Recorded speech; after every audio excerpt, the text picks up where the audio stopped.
कार्यक्रम युवाओं का रखा है। मैं सभी युवाओं से निवेदन कर रहा हूँ कि जो बैठे वो वही बैठे रहे, जो आ रहे वो खड़े रहेंगे, पीछे जो बाद में आ रहे हैं जो खड़े रहेंगे। मैं आप सभी का अभिनंदन करता हूँ कि आप सब ज्यादा से ज्यादा संख्या में 15 इसके लिए स्वागत अभिनंदन है। इसलिए मैं सभी आप सभी निवेदन करूंगा, आप जहाँ खड़े हैं वहां खड़े रहे। 1 घंटे का कार्यक्रम है, हम सब कोई ज्यादा समय लेने वाले नहीं है। हम सबको पता है कि आपके पास भी आप बहुत जल्दी भी आ गए थे और हमारे सब अतिथिगण भी आ गए थे। आज के इस आत्मनिर्भर भारत संकल्प के इस जिला कार्यक्रम में हमारे बीच में आज के मुख्य वक्ता प्रदेश मंत्री भाजपा राजस्थान आदरणीय आईदान सिंह जी भाटी साहब, इनका स्वागत अभिनंदन है।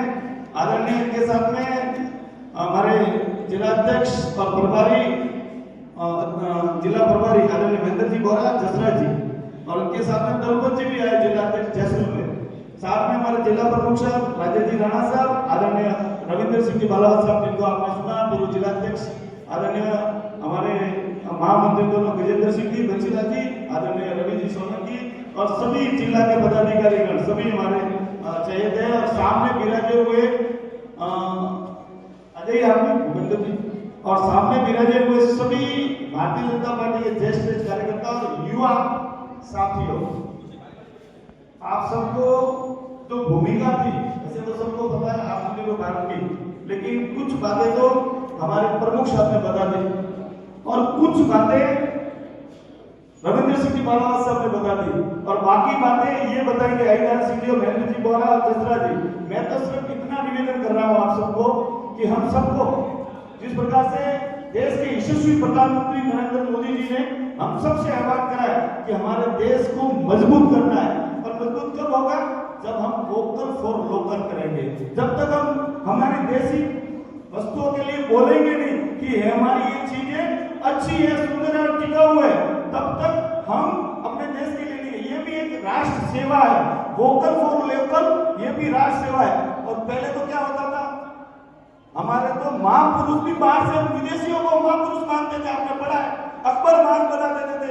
हम बिरसा मुंडा को भूल चुके थे, हम अहिल्याबाई होलकर को भूल चुके थे, हम सरदार भाई वल्लभ पटेल जो भारत का नक्शा हम देख रहे हैं, जो इतना बड़ा भारत को अखंड भारत की तरफ बढ़ाने जा रहे थे, वो हम देख रहे हैं, वो सरदार भाई वल्लभ भाई पटेल को हम भूल चुके थे।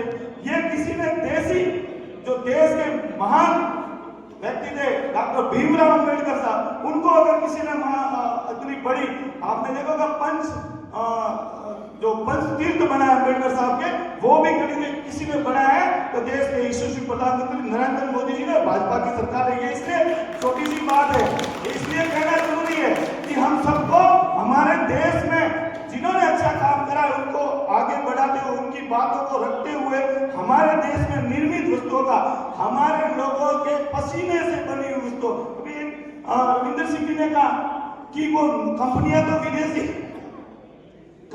जरूर विदेशी है, लेकिन बनती यहाँ पर है, हमारे लोगों के पसीने से बनती है। इसका मतलब वहां कुछ परसेंटेज आ रहा है, ज्यादा परसेंटेज अपने यहाँ रह रहा है। तो ये भी अपने को ध्यान रखने वाला विषय कि पूरा का पूरा निर्माण भारत में हो रहा है या नहीं हो रहा है, ये भी अपने मेक इन इंडिया मतलब यही है, एक मेड इन इंडिया, एक मेक इन इंडिया। तो ये इसमें कि भारत में बन रही है वस्तुएं, भले विदेश की है, कुछ वस्तुएं हो सकती है, लेकिन अपने देश में बन रही है या नहीं बन रही, या पूरी तैयार होकर आ रही है, तो इसका हमें ध्यान रखना है। मैं सभी युवाओं को विशेष निवेदन करूंगा कि अभी तो मोदी जी इतने युवाओं के प्रति जागरूक है, उन्होंने तो आईएएस में जो एग्जाम फाइट करते थे, प्री एग्जाम फाइट कर लिया, मेंस में फाइट कर लिया, इंटरव्यू तक गए, तो सभी का इंटरव्यू तक जाते तो सभी का तो सिलेक्शन होता नहीं है। तो उन्होंने वापस कहा जो इंटरव्यू के बाद में जो आईएएस का इंटरव्यू देते उनको एक युवाओं को जो भी कहा कि आप भी ऐसे एक साइट बनाइए, उसमें जाए तो प्राइवेट जॉब, क्योंकि वो भी आईएएस स्तर के लोग हैं, उनको भी आईएएस बनने का अधिकार है, लेकिन ऐसे व्यक्तियों को भी, ऐसे युवाओं को भी हम जॉब देंगे प्राइवेट सेक्टर में। तो ऐसे कई तरह के योजनाएं चलाई है। मैं आप सभी से निवेदन करूंगा कि हम सबको इस देश के लिए, हम मोदी जी को जिस प्रकार से दिल से सुनते हैं, तो मोदी जी की एक एक बात राष्ट्र के प्रति समर्पित रहती है कि वो देश के लिए, उन्होंने कहा मैं जीऊंगा तो देश के लिए, उन्होंने इसलिए कहा है कि मैं जब तक हूं मेरे देश को झुकने नहीं दूंगा। तो हमें भी उसी को, उन्हीं के रास्ते पर चलते हुए इस देश को झुकने नहीं देना। अगर देश को झुकने नहीं देना है तो इस देश को आत्मनिर्भर बनाना है। आत्मनिर्भर बनाने के लिए हम सबको एक होना पड़ेगा। एक होने के लिए हमारे देश में बनी निर्मित वस्तुओं और रचनात्मक कार्य हमें भी अलग अलग तरीके से खोज करनी चाहिए। हमें भी अपने नवाचार करने चाहिए कि हम जिस प्रकार से आज के टाइम में कंप्यूटर का युग है, कंप्यूटर के युग में हम कई तरह के सॉफ्टवेयर बना सकते हैं, कई तरह के ऐप बना सकते हैं। हम अपने देश का ऐप बनाए, हम अपने देश में देसी ऐप यूज करें। इस प्रकार का भी अपने अंदर भाव आएगा तो ये देश आगे बढ़ेगा। हमारे पास में बहुत सारे वक्ता है, मुख्य वक्ता है, इसलिए मैं ज्यादा समय नहीं लूंगा। आप सब अधिक संख्या में यहाँ पधारे, इसका धन्यवाद मैं पुनः निवेदन करूंगा युवाओं से। आप ये जो मुख्य वक्ता है इनको भली बात ही सुने। ये हमारे जो बोलेंगे ये हमारे देश के प्रति समर्पित बातों को ही बोलेंगे, इसलिए आपको सुन के जाना है। आप भारत के भविष्य निर्माता हैं। जैसा कि बालावसर ने कहा कि वास्तव में ब्रांड एम्बेसडर आप है, इसलिए आपको इस देश को आगे बढ़ाना है। पुनः आपका धन्यवाद। जय हिंद, भारत माता की जय।